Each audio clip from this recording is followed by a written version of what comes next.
समृद्धी महामार्गाच्या शेवटच्या टप्प्याचं लोकार्पण आज मुख्यमंत्री देवेंद्र फडणवीस, उपमुख्यमंत्री एकनाथ शिंदे आणि अजित पवार यांच्या हस्ते झालं आणि त्याच्यानंतर आज आपण त्या समृद्धी महामार्गाच्या शेवटच्या टप्प्यावरून प्रवास करतोय।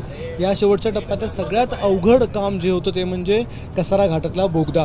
आता या कसारा घाटातल्या बोगद्यामधून आपण प्रवास करतो आहोत। हा महाराष्ट्रातला आतापर्यंतचा सगळ्यात जास्त लांबीचा म्हणजे तब्बल 8 किलोमीटर लांबीचा असा हा बोगदा आहे। याच्या एका टोकाला आपण नाशिक जिल्ह्यातल्या इगतपुरीमधून आतमध्ये जातो तर दुसऱ्या टोकाला आपण ठाणे जिल्ह्यामध्ये बाहेर पडतो। इतका मोठा हा बोगदा आहे।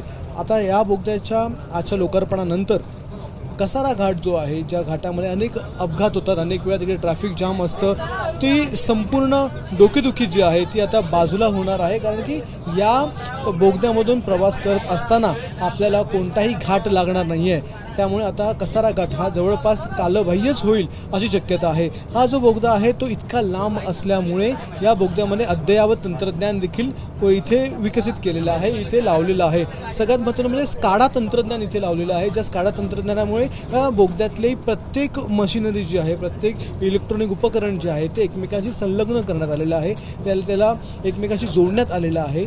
त्यामुळे या स्काडा तंत्रज्ञानामुळे हे दोन्ही बोगदे जे आहेत, एक बोगदा हा मुंबईकडे येणारा, एक बोगदा मुंबईकडून जाणारा, हे दोन्ही बोगदे हे अतिशय अद्ययावत झालेले आहेत। आता या दोन्ही बोगद्यांमधून जर काही अपघात झाला तर या बोगद्यातून दुसऱ्या बोगद्यात आपत्कालीन परिस्थितीमध्ये जाण्यासाठी काही इंटरचेंज देखील ठेवण्यात आलेले आहेत, पासिंग ठेवण्यात आलेली आहे।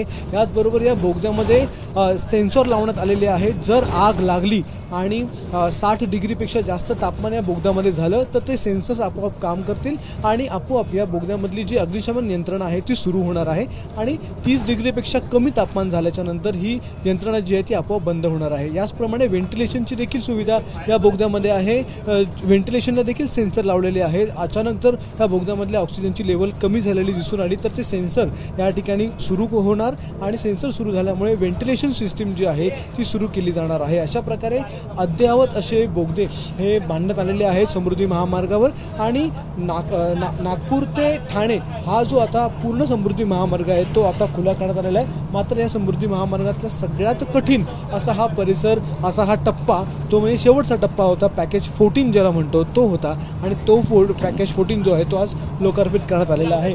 आणखीन एक महत्त्वाचं म्हणजे या बोगद्यामध्ये 100 किलोमीटर प्रति तास इतका वेग देण्यात आलेला आहे आणि या बोगद्यामधली जी लाईटिंग आहे ती तर कधीच जाणार नाही। यामधली जी लाईट सुविधा आहे ती कधीच या ठिकाणी बंद होणार नाही अशी देखील व्यवस्था करण्यात आलेली आहे।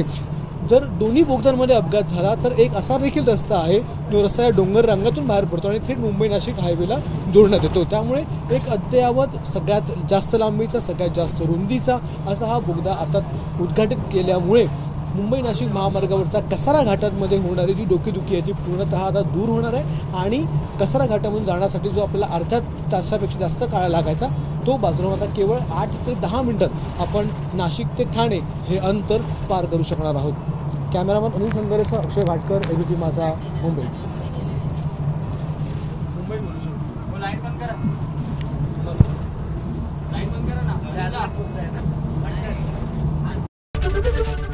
एबीपी माझा, उघडा डोळे बघा नीट।